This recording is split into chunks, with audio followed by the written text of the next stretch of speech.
Episode ৩-এর শুরুতে আমরা গুয়ানসিক এবং এহসুনকে পুলিশ স্টেশনে দেখি। এখানে একজন পুলিশ তাদের মাথায় ফাইল দিয়ে মারছিল। ঠিক সেখানে যখনই সে আবার এহসুনের মাথায় ফাইল দিয়ে মারতে যাচ্ছিল, তখন গুয়ানসিক তার হাত ফাইলটির সামনে দেয়। এটা দেখে পুলিশ অনেক রেগে যায় এবং গুয়ানসিককে থাপ্পড় মারতে যাচ্ছিল। তবে ঠিক তখনই এহসুন জুড়ে বলে উঠে, তুমি কি কমিশনার? চুপচাপ মার খাচ্ছি বলে তুমি আমাদের মারতে থাকবে?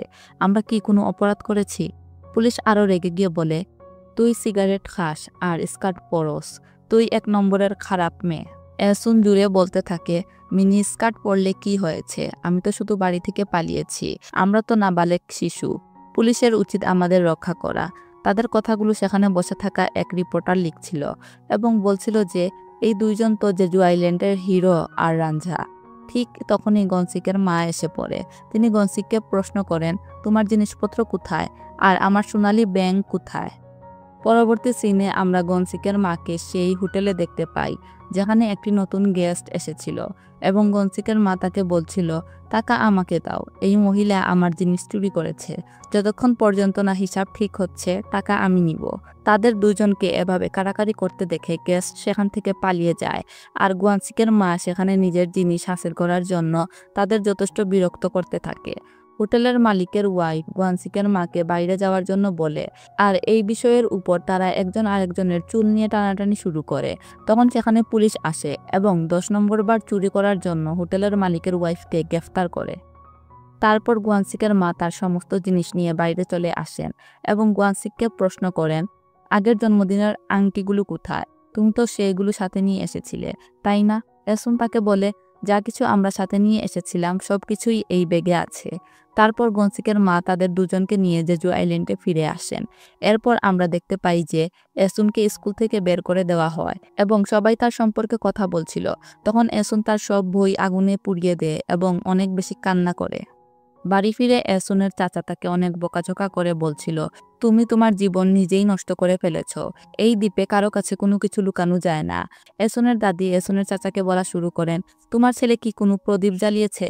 এহসুনের চাচা বলতে থাকে, সে তো একটি ছেলে, আর তাছাড়া ব্যবসার জন্য যদি কেউ বাড়ি এবং ক্ষেত বিক্রি করে তাতে কি বড় কিছু হলো? এহসুনের দাদি বলে, ব্যবসার জন্য বিক্রি করেছিল নাকি গেমলিংয়ের জন্য? অন্যদিকে গনসিকের বাবা তাকে থাপ্পড় মারে এবং অনেক কিছু বলে। ঠিক তখনই গনসিক জানতে পারে যে এহসুনকে স্কুল থেকে বের করে দেওয়া হয়েছে। এহসুনের চাচা এহসুনকে বাড়ি থেকে বের করে দিয়ে বলছিল, এখন তুমি সেই ছেলের কাছে চলে যাও। তখন গনসিকও সেখানে এসে বলে, আমাকে তো স্কুল থেকে বের করা হয়নি, তাহলে তাকে কেন বের করা হলো? এহসুনের দাদি গনসিককে বলতে থাকে, তুমি সত্যিই জানো না, যখন ছেলে মেয়ে পালিয়ে যায় তখন মেয়েটিরই মানহানি হয়। তখন এহসুন সেখানে বলতে থাকে, সব আইডিয়া আমারই ছিল, আমি বলার পরই সে এসেছিল। পরের দিন গনসিকের মা এহসুনের সাথে দেখা করতে আসেন এবং তাকে সহানুভূতি জানিয়ে বলেন, এহসুন, আমি তোমাকে খুব বেশি পছন্দ করি, কিন্তু ওই ঘরে শুধু গনসিকের দাদির কথা চলে। ওই পরিবারে বিয়ে করে আমি আজও অনুশোচনা করি। পরবর্তী দৃশ্যে আমরা দেখি গনসিক একা এহসুনের চাচার সাথে সম্পর্ক নিয়ে কথা বলতে আসে, যেখানে এহসুনের চাচা তাকে বলে, সোজা কথা, আমি বিয়ের কোনো খরচ বহন করতে পারবো না। গনসিক তাকে বলে, তাও আমি তাকে খুব সুখী রাখবো। এহসুনের চাচা বলে, এটা তো তুমি বলছো, কিন্তু তোমার পরিবার তাকে গ্রহণ করবে কি? গনসিক বলে, এহসুন আমার সাথে থাকবে, আমার দাদির সাথে নয়। আমি ওয়াদা করছি যে তারা কখনো এহসুনকে বিপদে ফেলবে না। ঠিক তখনই স্টোররুম থেকে এহসুন এসে বলে, আমি কি পচে যাওয়া মাছ যেটাকে তুমি সস্তায় কিনতে চাও? আমি তোমার সাথে বিয়ে করব না। তোমার কি মনে হয় আমার কোথাও অন্য জায়গায় বিয়ে হবে না? তুমি দেখে নিও, আমি তোমার চেয়েও ভালো এবং ধনী পরিবারে বিয়ে করব। পরবর্তী দৃশ্যে আমরা দেখতে পাই এহসুন একটি লোকের সাথে দেখা করছে যার নাম সাঙ্গিল। সাঙ্গিল বড় বড় কথা বলছিল এবং এহসুনকে বলছিল, এখানকার লোকজন আমাকে তোমার সম্পর্কে সবকিছু বলেছে, কিন্তু আমার এই বিষয় দিয়ে কোনো কিছু আসে যায় না। এরপর এহসুন তার আন্টির সাথে সেই ক্যাফের বাইরে বৃষ্টি থামার জন্য অপেক্ষা করছিল। এখানে তার আন্টি তাকে বলছিল, কি হয়েছে যদি সে তোমার থেকে বয়সে বড় এবং তার 2টা ছেলে আছে, সে অনেকগুলো বোটের মালিক এবং তোমাকে পড়াশোনাও করতে দেবে, এমনকি তোমার বইও পাবলিশ করার জন্য টাকা দিবে। এহসুন বলতে থাকে, হয়তো আমার কপালে রানী হওয়া নয় চাকরানী হওয়া লেখা আছে। এহসুনের আন্টি বলে, বৃষ্টি তো থামার নামই নিচ্ছে না। তখন এহসুন বলে, হয়তো মা কাঁদছে, আমার অবস্থা দেখে উনার কষ্ট হচ্ছে। পরবর্তী দৃশ্যে আমরা দেখি এহসুনের মার সব বান্ধবীরা গনসিকের বাড়িতে গিয়ে তার মাকে বলে, তুমি এহসুনের জীবন নষ্ট করে দিচ্ছ, সে কারো দ্বিতীয় ওয়াইফ হতে চলেছে, যদি এসুন সেই পুরুষের সাথে বিয়ে করে তবে আমরা তোমার সমুদ্র দেবতাকে আর পুজো করব না। তাদের কথা শুনতে শুনতে সেখানে গুয়ানসিকে এসে জিজ্ঞাসা করে এসুনের কি বিয়ে হচ্ছে। অন্যদিকে আমরা এসুনকে সাঙ্গিলের সাথে দেখতে পাই। সাঙ্গিল এসুনের পরিবারের সাথে দেখা করতে যাচ্ছিল এবং সে নিজের সাথে একটি গিফটও আনে, যদিও সে ওই গিফটের উপর থেকে তার নাম সরাচ্ছিল। এসুন তাকে বলে, তুমি আমার পরিবারকে পুরনো গিফট কেন দিচ্ছ? সাঙ্গিল উত্তর দেয়, তাতে কি বা আসে যায়, দিন শেষে তো এটি পেটেই যাবে। তাছাড়া গিফট দেওয়া নেওয়া আমি তেমন পছন্দ করি না। অন্যদিকে গুয়ানসিক এসুনের পরিবারের সামনে মাছের বাহার এনে রাখে এবং বলে, এসুন কখনো খালি পেট ঘুমাবে না, আমি তার জন্য দামি দামি মাছ আনবো। আপনারা তার বিয়ে ওই 30 বছরের পুরুষের সাথে কেন দিচ্ছেন? তাকে তো দেখে কোনো সিনেমার হিরোও মনে হয় না। এটা শুনে এসুনের চাচা বলে, সিনেমার হিরো কি অন্ধ? সে এসুনের সাথে বিয়ে কেন করবে? গনসিক তাদের বলে, তোমরা সবাই তাকে কখন মানুষ হিসাবে মর্যাদা দেবে? সে খুব স্মার্ট, দেখতে কত সুন্দর, আমি তাকে সব থেকে বেশি ভালোবাসি। তাহলে তার হাত কেন আমার হাতে দিচ্ছ না? এসুনের চাচা বলে, আমি কি করব যদি সে তোমার সাথে বিয়ে করতে না চায়? আমি তো তাকে বলেছি। তখন গুয়ানসিক এসুনের কাছে গিয়ে তার হাত ধরে এবং তাকে সাথে করে নিয়ে যায়। এসুন নিজের হাত ছাড়িয়ে বলে, তুমি আমাকে কোথায় নিয়ে যাচ্ছ? কোথায় রাখবে? তোমার তো নিজস্ব কোনো বাড়ি নেই। সাঙ্গিল তাকে থামিয়ে বলে, তোর সাহস কিভাবে হলো ওকে নিজের সাথে নিয়ে যাওয়ার? গনসিক তাকে বলে, এসব কিছু থেকে দূরে থাকো, এবং এসুনকে নিজের সাথে নিয়ে চলে যায়। ক্ষেতের মাঝে এক জায়গায় দাঁড়িয়ে গুয়ানসিক তাকে আংটি পরিয়ে দেয়। এসুন তখন বলে, এসব করার মাধ্যমে কি আমাদের সংসার চলবে, নাকি আমরা আবার পালিয়ে গিয়ে চুরি করব? গুয়ানসিক বলে, তুমি আমার সাথে এমন কেন করছো? এসুন বলে, আমরা দুজনেই তো পালিয়েছিলাম, কিন্তু শুধু আমাকে কেন স্কুল থেকে বের করা হলো? গুয়ানসিক এসুনকে বলতে শুরু করে, আমি তোমাকে আগেও বলেছি আমি তোমার খেয়াল রাখবো। তখন এসুন বলে, আজ পর্যন্ত আমাকে মাছ দেওয়া ছাড়া তুমি আর কি বা করেছো? গুয়ানসিক বলে, আমি তো তখন ছোট ছিলাম, তখন আর কি বা করতে পারতাম? এসুন তার পুরানো রিং খুলে সরিষা ক্ষেতের মধ্যে ফেলে দিয়ে বলে, আমার স্বপ্ন কখনো পূরণ হবে না যদি আমি তোমার সাথে বিয়ে করি। ওকে বিয়ে করলে সমাজ আমাকে সম্মান করবে। আজ পর্যন্ত ছোট ছোট জিনিসের জন্য লড়াই করেছি, তুমি নিজে দেখেছো। যদি তুমি এখানে থাকো তাহলে বিয়ে করার পরও আমি কখনো সুখী হতে পারবো না। তাই আমার উপর দয়া করো এবং আমাকে সুখে থাকতে দাও। গুয়ানসিক কাঁদতে কাঁদতে জিজ্ঞাসা করে, কি আমি কি তোমার সুখের পথে বাধা হয়ে দাঁড়াচ্ছি? এসুন বলে, যদি তুমি এখানে থাকো তাহলে আমি কখনো সুখী হতে পারবো না। পরের সকালে আমরা দেখতে পাই এসুন সেই ক্ষেতের মধ্যে ফেলা রিংটি খুঁজছে, আর রিংটি না পেয়ে সে সেখানে বসে অনেক কাঁদছে। এরপর দৃশ্য পরিবর্তন হয়, 1993 সাল দেখানো হয়। এখানে গামইয়ং তার মায়ের সাথে কথা বলছিল এবং বলছিল, মা তুমি এই পরিবারে বিয়ে কেন করেছিলে? এসুন তাকে উত্তর দেয়, আমি নিজের পথ নিজেই বেছে নিয়েছিলাম, তা আমি নিজের ইচ্ছায় করেছি। গামইয়ং তাকে বলতে থাকে, তাহলে কি তোমার কখনো একটু আফসোস হয়নি? এসুন বলে, না, আমার একটুও আফসোস হয়নি। যদি আমি তার সাথে না থাকতাম তাহলে আমি তোমাদের সাথে কিভাবে থাকতাম? এরপর সিন পরিবর্তন হয়ে অতীতে যায়, যেখানে আমরা দেখি গুয়ানসিক জিজু আইল্যান্ড ছেড়ে যাচ্ছিল এবং এসুনের মায়ের বান্ধবীরা গুয়ানসিকের মাকে বলছিল, এমন না হয় যে তোমার শাহজাদা বাইরে গিয়ে বিয়ে করে আসে, যা কিনা তোমার উপর অনেক ভারী পড়বে। সেখানে আমাদের ওই দিনের একটি সিন দেখানো হয়, যে দিন গুয়ানসিকের মা এসুনের সাথে দেখা করতে এসেছিল। তখন যখন এসুন গুয়ানসিকের মাকে জিজ্ঞাসা করে, গুয়ানসিক কি সত্যি জিজু আইল্যান্ডের টপ 4 রানারের গোল্ড মেডেলিস্টের মধ্যে একজন? গুয়ানসিকের মা উত্তর দেয়, সত্যি কথা বলতে গেলে যদি তার মনোযোগ অন্যদিকে না সরত তাহলে সে গোল্ড মেডেলিস্ট হয়ে যেত এবং চতুর্থ না হয়ে 3য় নম্বরে থাকতো। এসুন কাঁদতে কাঁদতে বলে, কিন্তু সে তো বলেছিল সে ফ্রি মিল্ক এবং ব্রেডের জন্য সেখানে যেত। একমাত্র আমি ছিলাম যে 10 বছর ধরে শুধু তাকে বলেই যাচ্ছিলাম। গুয়ানসিকের মা বলে, সব পুরুষই এমন হয়, তারা তাদের দায়িত্বের সামনে কখনো তাদের সুখের কথা ভাবতে পারে না।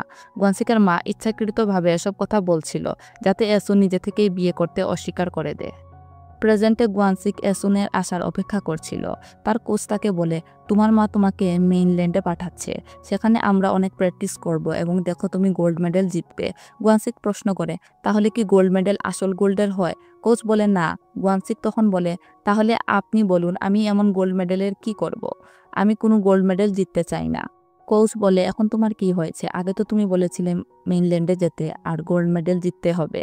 গুয়ানসিক বলে, আমার বলার কারণ ছিল এসুন চেয়েছিল যে আমি এই আইল্যান্ড ছেড়ে চলে যাই। তার কোচ তাকে ব্যাগ দিয়ে বলে, এটা ধরো এবং শিপ থেকে নেমে যাও। গুয়ানসিক বলে রানিং আমার ভালো লাগে না।